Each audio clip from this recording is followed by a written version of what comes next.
குழந்தை பாக்கியத்துல, வீடு கட்டுவதுல, வேலை ஒரு உயர்ந்த ப்ரமோஷன், வேலைக்கு போகிறதுல சில அடைப்புகள், சில தடைகள் இருக்கும். அந்த தடைகளை நான் எப்படி மேற்கொள்ளலாம்? கர்த்தர் என்னை நினைத்திருக்கிறார், அவர் ஆசீர்வதிப்பார் என்று சொன்னால் மாத்திரம் போதாது.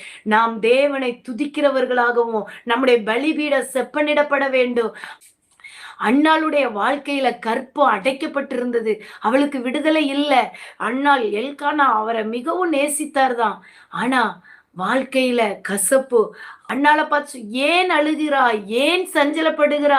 எத்தனை பிள்ளைகள் இருந்தாலும் நீ எனக்கு அதிகம் அல்லவா என்று சொல்லி கணவர் அன்போடு நேசிக்கிறார். ஆனா அவளுடைய வாழ்க்கையில பிரச்சனை என்னன்னா மனமடிவு. அடைத்தபடினால் அவளுடைய சக்களத்தை அவளை மனமடிவாக்குறா. அவளை விசனப்படுத்துகிறார். நம்முடைய வாழ்க்கையிலையும் அநேக நேரத்துல மனமடிவான வார்த்தைகள், ரொம்ப விசனப்படுகிற மாதிரியான வார்த்தைகள், வேதனைகள், கசப்புகள்.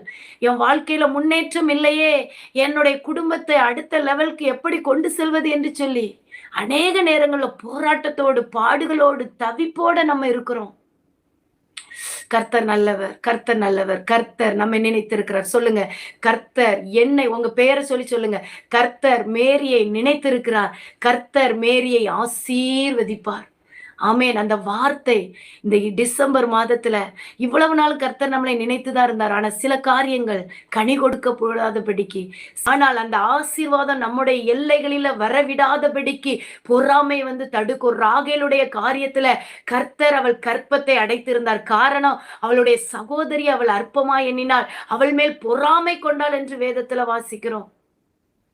மீண்டும் மனம் திரும்பி அந்த வசனத்துல வாசிக்கிறோம், கர்த்தர் என்னுடைய நிந்தையை நீக்கி போட்டார் என்று சொல்லி, கர்த்தர் என்னை நினைத்தருளினார், நான் கற்பந்தரிக்கும்படி செய்தார் என்று சொல்லி ராகேல் அந்த வேத வார்த்தையில வாசிக்கிறோம். ராகேலை கர்த்தர் நிலைத்தறினது போல இன்னைக்கு தேவனை தேடுகிற உங்களை கர்த்தர் நினைப்பார். எப்பொழுது தெரியுமா?